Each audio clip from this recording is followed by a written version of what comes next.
आप देख रहे हैं किसान बुलेटिन। मैं हूं प्राची तिवारी। खबरें तो और भी हैं, लेकिन चलिए पहले दिखाते हैं आपको गांव और खेती किसानी से जुड़ी आज की कुछ बड़ी हेडलाइंस। तंगहाली में जीने को मजबूर गन्ना किसान, चीनी मिलें चलने के बावजूद भी नहीं कर रही हैं भुगतान। छत पर 40 किस्मों के आम उगाता है ये किसान, घर की छत को जोसेफ ने बना डाला आम का बाग। बंगाल में सभी किसानों को मिलेगा फसल बीमा का लाभ, किसानों को योजना से जोड़ने के लिए तेज हुई प्रक्रिया। अगस्त शुरू हो चुका है, मगर गन्ना किसान अभी भी बदहाली में जीने को मजबूर हैं। दरअसल चीनी मिलों ने गन्ना किसानों का अभी तक मार्च का भी भुगतान नहीं किया है। अभी भी चीनी मिलों पर करीब 77,000 किसानों का 400 करोड़ रुपए तक का बकाया है। आपको मैं ये भी बता दूं कि उत्तराखंड के रुड़की जिले के किसान विभिन्न गन्ना समितियों के जरिए चीनी मिलों को गन्ना की आपूर्ति करते हैं। इस पेराई सत्र में किसानों ने चीनी मिलों को करीब 2.25 करोड़ कुंतल गन्ने की आपूर्ति की है। यानी कि देखा जाए तो कोरोना काल में भी गन्ना किसान चीनी मिलों को भरपूर मात्रा में आपूर्ति कर रहे हैं। तो वहीं ज्यादातर चीनी मिलें इस बार पिछले साल के मुताबिक ज्यादा दिनों तक चली हैं। हैरानी वाली बात तो ये है कि इसके बावजूद भी चीनी मिलों ने किसानों का भुगतान नहीं किया है। ऐसे में किसानों के समर्थन में उतरे उत्तराखंड किसान मोर्चा के राष्ट्रीय अध्यक्ष गुलशन रोड ने कहा है कि अगर जल्द ही गन्ना किसानों का भुगतान नहीं किया गया तो किसानों को जान जोखिम में डालकर सड़कों पर उतरना पड़ेगा।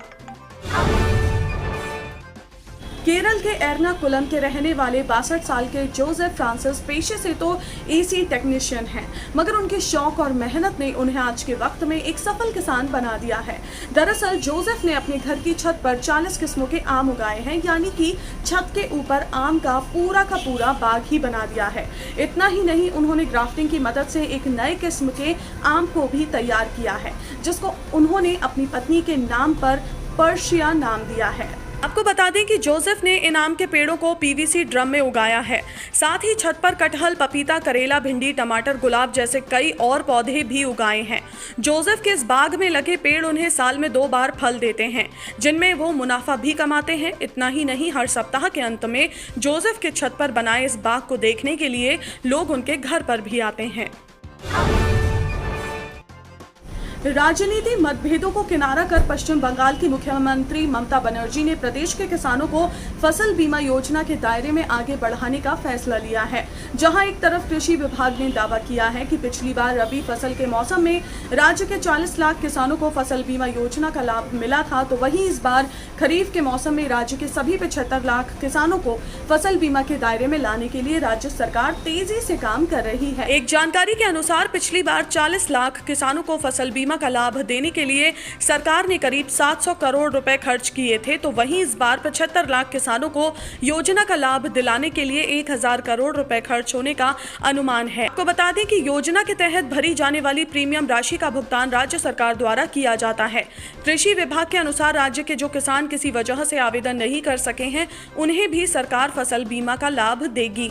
आवेदन नहीं करने वाले किसानों का नाम भी प्रशासनिक स्तर पर फसल बीमा के लिए दर्ज करने की प्रक्रिया शुरू कर दी गई है। किसान बुलेटिन की बड़ी खबरों के अलावा चलिए एक बार नजर डालते हैं खेती बाड़ी से जुड़ी बाकी खबरों पर। आधा मानसून बीतने को आया है, मगर उम्मीद के हिसाब से इस बार भी कई राज्यों में कम बारिश देखने को मिली है। एक और जहां बिहार में भारी बारिश की वजह से बाढ़ का कहर खत्म होने का नाम ही नहीं ले रहा है, तो वहीं मध्य प्रदेश, छत्तीसगढ़, उत्तर प्रदेश और राजस्थान जैसे राज्य अभी भी एक अच्छी बारिश का इंतजार कर रहे हैं। मौसम विभाग के मुताबिक 3 और 4 अगस्त को राज्यों में भारी बारिश हो सकती है। झारखंड, उत्तर प्रदेश, बिहार, पश्चिम बंगाल, हिमाचल प्रदेश, उत्तराखंड के कुछ हिस्सों में हल्की बारिश भी हो सकती है।